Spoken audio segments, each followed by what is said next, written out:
the Nissan Sentra B18. B18 Nissan Sentra, if you know, you know. I think it's a 2023 or a 24. I don't know, but it's my mom's car and we're taking it on the forks today.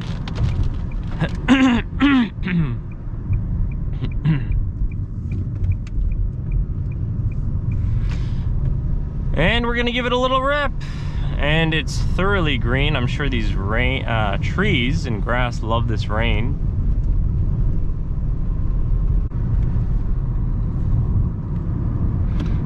And we're taking it casual. We are on public roads. And as much as I like to drive sporty, I don't know this car that well.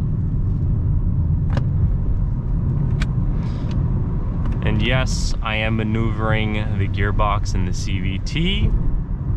If it's available, I'm gonna use it. And in this video, I'm gonna go through some things that I like about this car. Taking different cars on back roads and yeah, what it's like.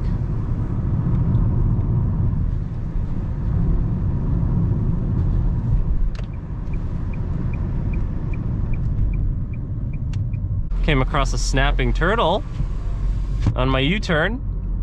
Damn, that thing was majestic. You never know what you're gonna find out here, especially in the good weather. And being up here, more scenic. That was really cool. That was a big snapping turtle. Yeah, I don't want to get close to that. I don't have limbs made of steel. But yeah, beautiful world, the greenery's out, especially that snapping turtle. The sun is kind of shining, the rain is still somewhat falling, but it's beautiful. And it's good to take in nature in whatever variety of ways. I find driving is one of those ways. It's not as intimate as being in nature, doing an activity, but just the visuals are well worth it, and the fresh air. Not enough can be said for fresh air and what it does to the soul. So how do you like to get in your fresh air? What sport or activity or cause gets you outside into the fresh air? Because it's a beautiful thing. And yes, there is air all around us, but being in greenery is just of that different variety. Less particulates per million. But yeah, driving is one of those things. I also ride my bike and I like to golf. So those things really do good for the soul. But yeah, we're in the Sentra today and the greenery is amazing. Oh my gosh. It's a beautiful thing to be on a nice road like this as itself, the tarmac, but also the sights and the like millions of shades of green that exist. And with the combination of the moisture and the sun coming out, it is spectacular.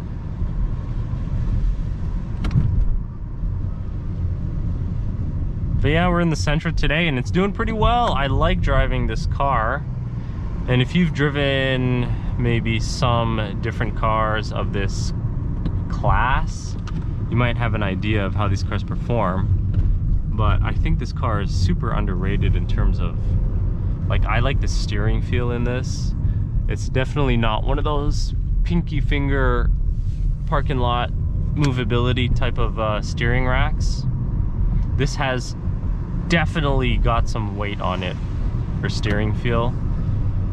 And it feels pretty accurate.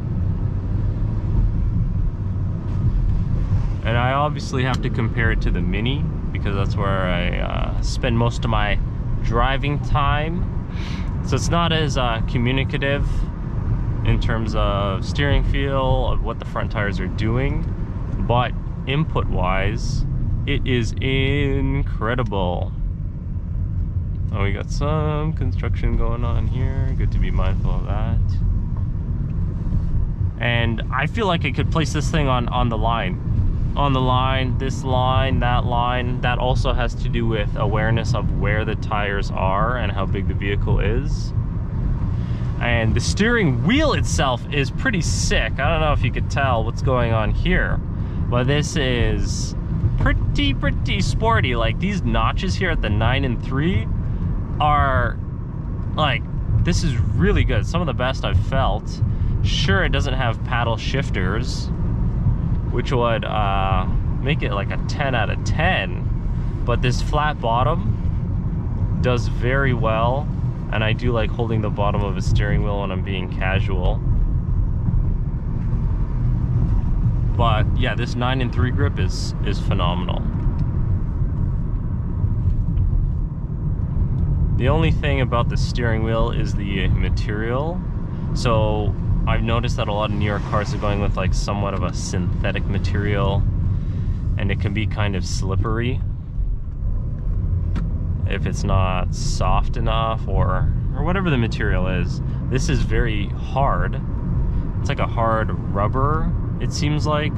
I don't know exactly. It's a bit slippery, but not as slippery as some of the other ones. So material wise is the only thing, but it does feel nice and firm, and it hasn't worn too bad. This thing has 83,000 kilometers.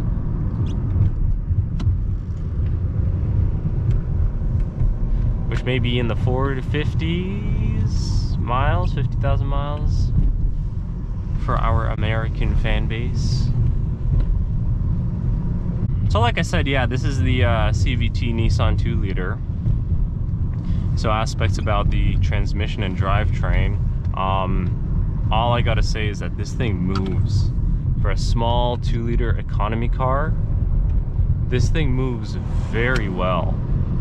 I find myself going at higher speeds when I shouldn't be on like on straight roads.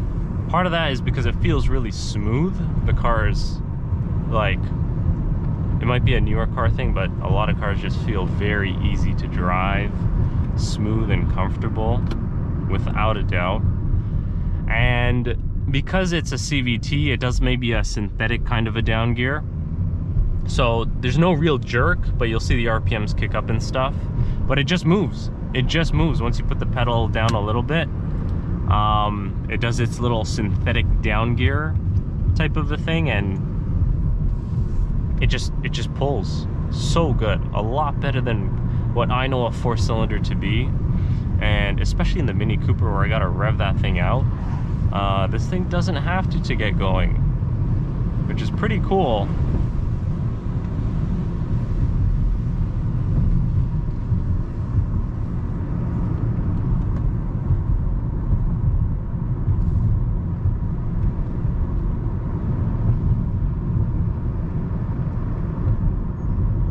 Water's flowing because of the rain. I don't know if I can hear it. Let's see if we can hear it. It's beautiful. I love the moisture in the air. It changes the atmosphere so much. I might try to pull over if I can. I want to do a nice run up this hill. I'd appreciate that. Another Nissan Sentra in blue, SV, same model. Look at that. So these cars are around in that economy space of cars. I dig it. Definitely not a high ticket kind of a car, but for what you get, this whole Android Auto setup that pretty much comes in new cars. You have your speedo, digital speedo, the whole menu thing. I do like older cars for a reason, but if there is a newer car to get into that I don't mind driving, this is one of them. Simple car, not SUV or crossover, easy to drive. The sight lines in this thing are good. So my mom doesn't have it tinted. The sunroof lets all the sunlight in, and the belt line, I don't have to peek over or, you know, wonder where my right front tire is. Yes, it's still a bit obscure to me because I sit lower, and I don't know, that's a pretty big blind spot there. but not as bad as crossovers and SUVs. So I'm comfortable putting this thing anywhere I need to in a parking lot, tight turns, corners. If I do need to raise up, I can see little notches on the hood that indicate the body line, how far I can take it. And that provides a comfortable driving experience where you know where things are. You know where your corners, your wheels are, and you can see. That blind spot is actually pretty big. But I'm also not as concerned about that front right tire. And on the other side of things, if it is obscure to know where the wheels are and all the corners of the car, that's where tires and rims get rubbed on curbs and anything else really, because we don't know where it causes, you know, driving over curbs and stuff like that. We see it all the time at the shop. The right front tire will be a bit mashed up because the vehicle's so big and we don't know where the tires are, especially in tight situations. But this car, not so much. So I dig it. I dig the steering wheel, the styling, the simple car. Sure, quality can be a thing desired in a car like this, but this is more of your economy car, just to buy and drive and not really care about. It does feel firm, buttons feel nice. I do like this aluminum looking trim. I'm sure it's plastic, painted plastic. And this type of a screen gets a lot of hate or criticism because it looks like just an iPad stuck onto the dash. I'm finding out practically that it allows the dash to be low. It allows the dash to come down and only have this sticking up. Whereas if it's integrated into the dash, it kind of has to encompass this whole thing and it raises it a bit higher, which is a bit less, you know, it adds for like this really outward dash. It's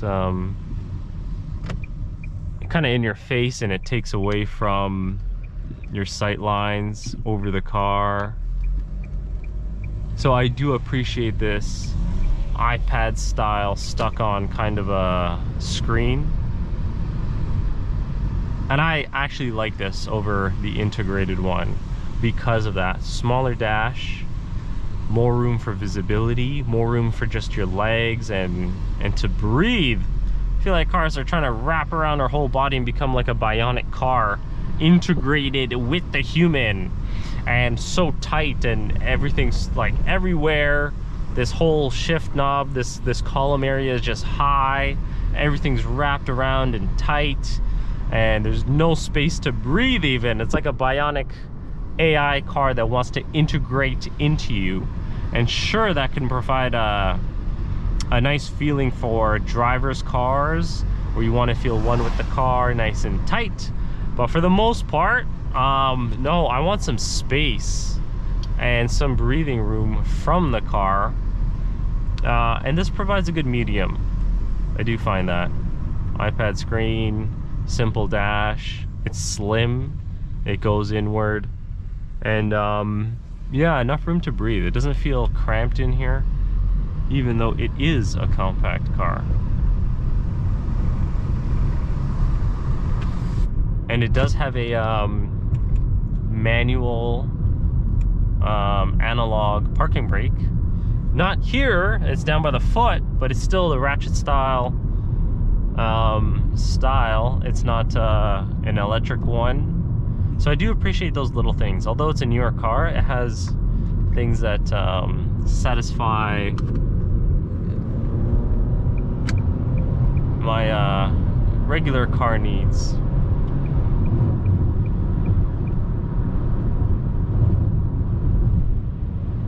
And simple things like that. Yeah, like analog gauge.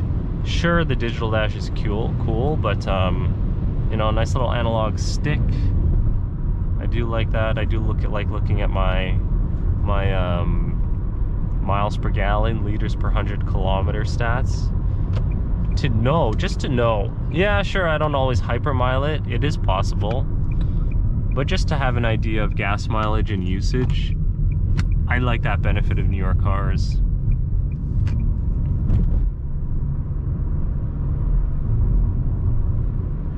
And this sunroof, simple, close, open, close, open. It doesn't get easier than that. Nothing's gonna go wrong with that. I do love me a good sunroof. One of the things I use all the time, if I have it, is that sunroof. And even though it is a compact car, this thing can fit like 3 or 4 sets of golf clubs. It's not as compact as the Mini, that's a subcompact, but where compact cars are today and what we consider a small car is pretty big. My idea of big, of what Honda Accords and Civics used to be back in the day, this is bigger than that. So to me, it's a big car. Yeah, sure, there's more safety stuff and padding and things like that that take up interior space, but for the most part, there's a good amount of space. And what a 2-liter, like what 4 cylinders can do nowadays compared to back in the day and in the 2000s, these things are completely different. These things, I used to think like a V6 is the only thing that could pull and feel easy in everyday traffic, but this 2-liter, oh my gosh, I don't even think about needing a bigger engine. This thing hauls. And I'm sure it does have to do with engine and transmission combo and how those two work together. But oh my gosh, for a 2-liter, I don't even need any more. I never take this thing above 3,000 RPMs to get going, even when I am moving pretty good, unless I'm downshifting and doing stuff like that. This thing does not go that high, which therefore translates to very good gas mileage and not being a hybrid.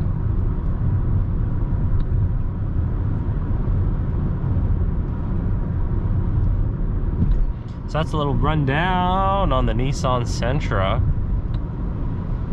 Let me know if you have experience in this car, or the Altima or Maximas. Maximas are not as popular these days. I do like those ones. But the Altima pretty much looks the same, slightly bigger dimensions. And they actually came out with the new model Nissan Sentra, where they have a full